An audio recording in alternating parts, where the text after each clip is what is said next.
오늘 나눌 말씀은 레위기 2장입니다. 레위기 2장 1절에서 10절의 말씀 우리 함께 봅니다.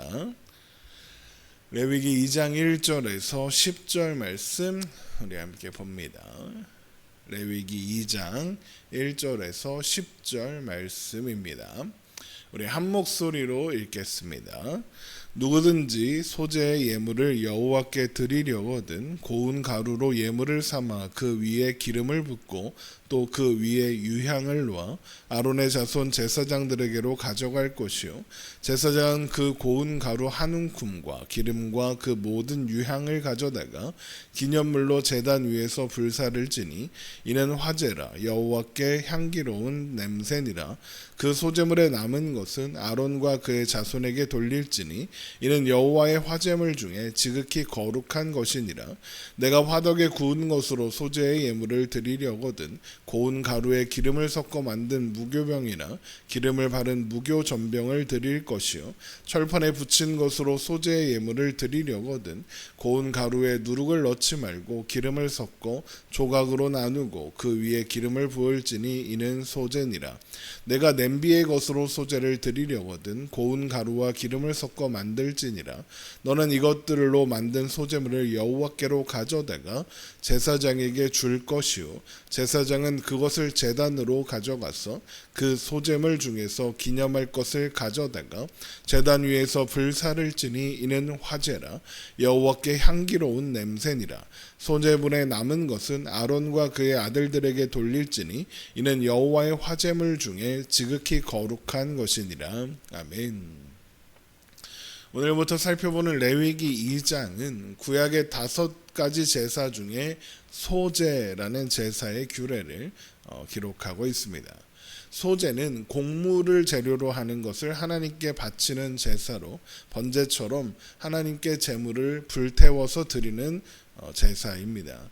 히브리어로 소제는 민하라고 하는데 민하는 선물 또는 곡물이라는 의미로 특히 백성들이 그들의 통치자에게 바치는 곡물이라는 의미로 사용되는 단어입니다. 백성들이 왕에게 바치는 곡물이나 또 약한 나라가 보호를 받기 위해서 강한 나라에게 바치는 곡물 같은 것이 민하인 것입니다. 하나님께 드리는 소제가 민하인 것은 소제가 어떤 의미를 담고 있는 제사인가를 알게 합니다.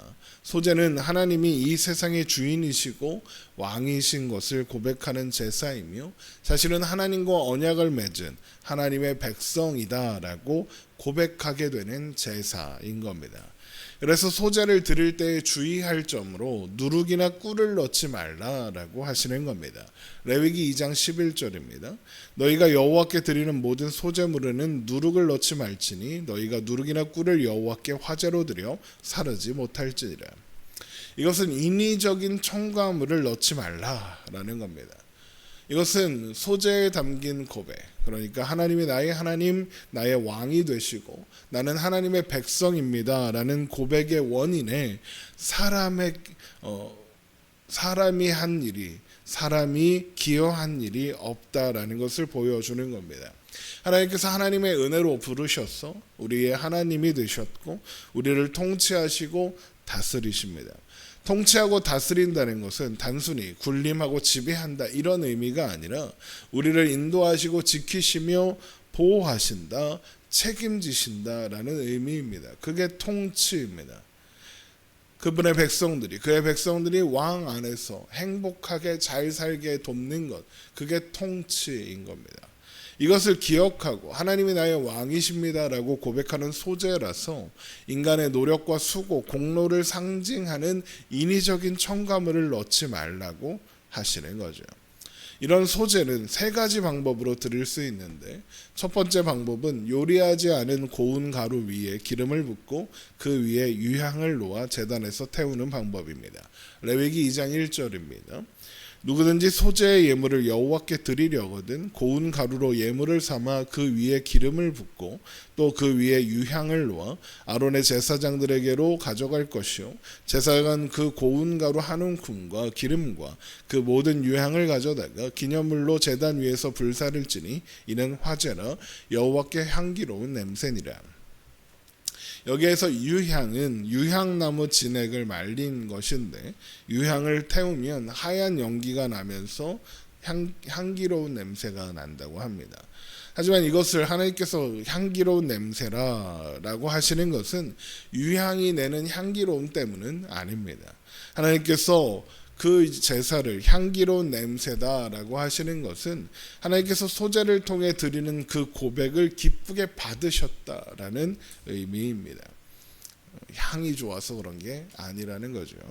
소제의 두 번째 방법은 구운 예물을 제단에 올려 태우는 것으로 제사를 드리는 자는 화덕이나 철판이나 냄비를 이용해서 예물을 만듭니다.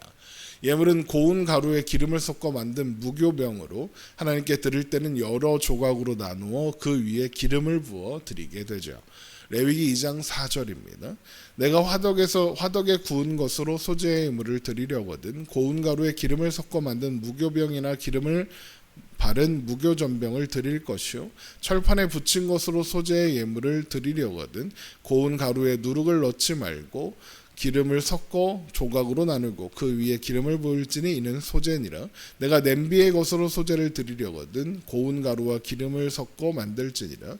너는 이것들로 만든 소제물을 여호와께로 가져다가 제사장에게 줄 것이요 제사장은 그것을 제단으로 가져가서 그 수제물 중에서 기념할 것을 가져다가 제단 위에서 불사를 지니 이는 화제나 여호와께 향기로운 냄새니라.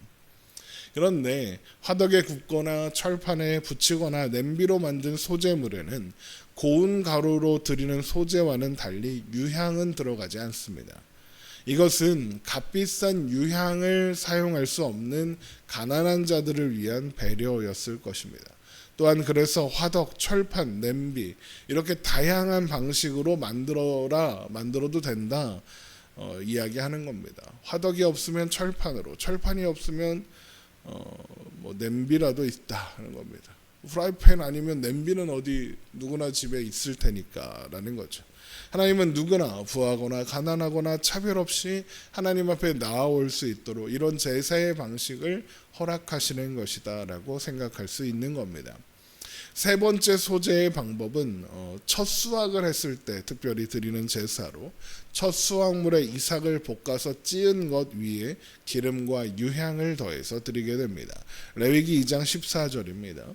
너는 첫 이삭의 소제를 여호와께 드리거든 첫 이삭을 볶아 찌은 것으로 내 소제를 삼되 그 위에 기름을 붓고 그 위에 유향을 더할지니 이는 소제니라.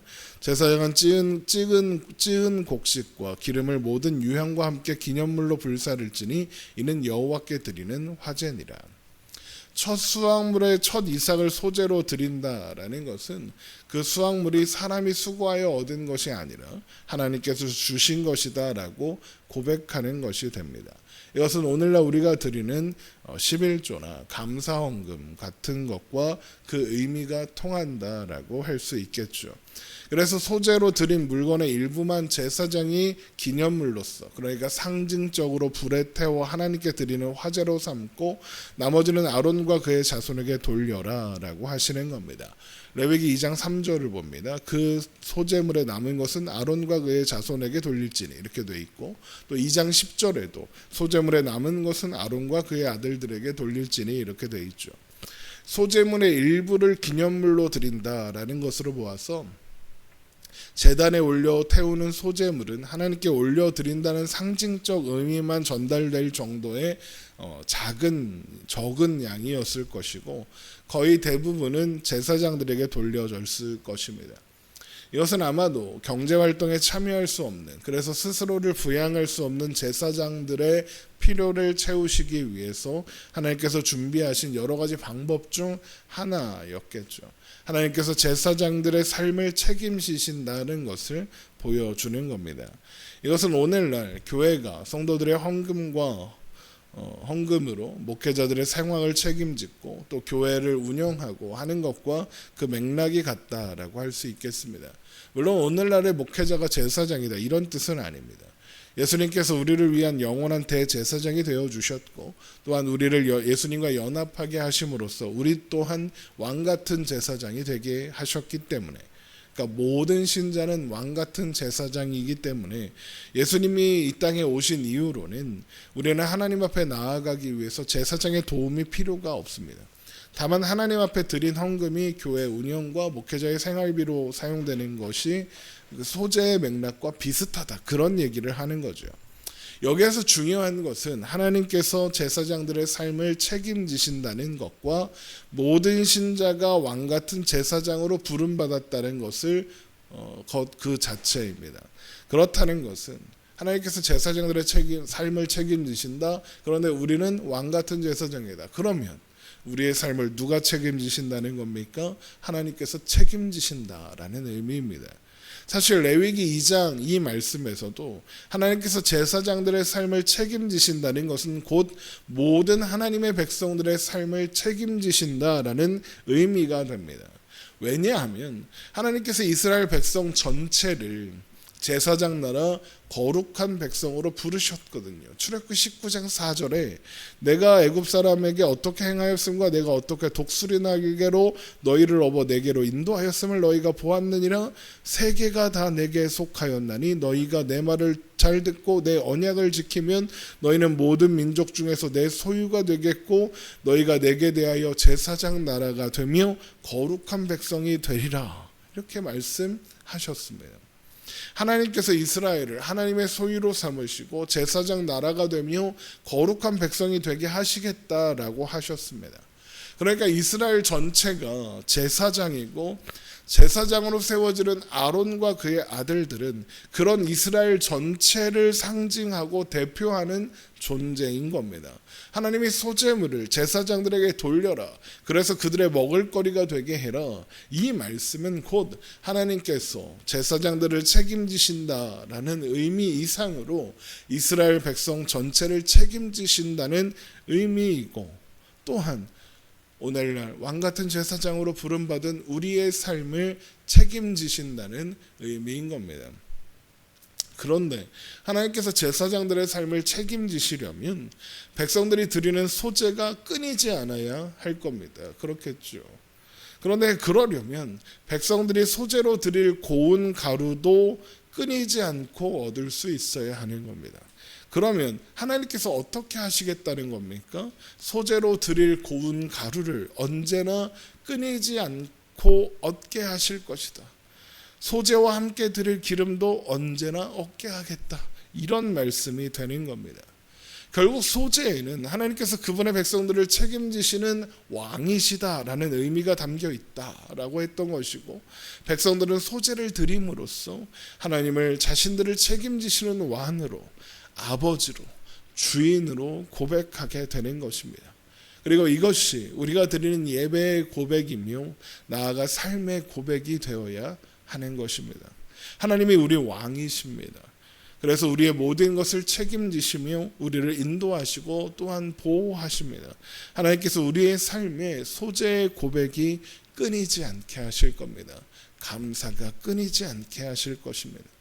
하나님이 우리 하나님이신 것으로 인하여 기뻐하고 또한 감사함으로 오늘을 살아가는 우리가 되기를 주님의 이름으로 축원합니다. 기도하겠습니다.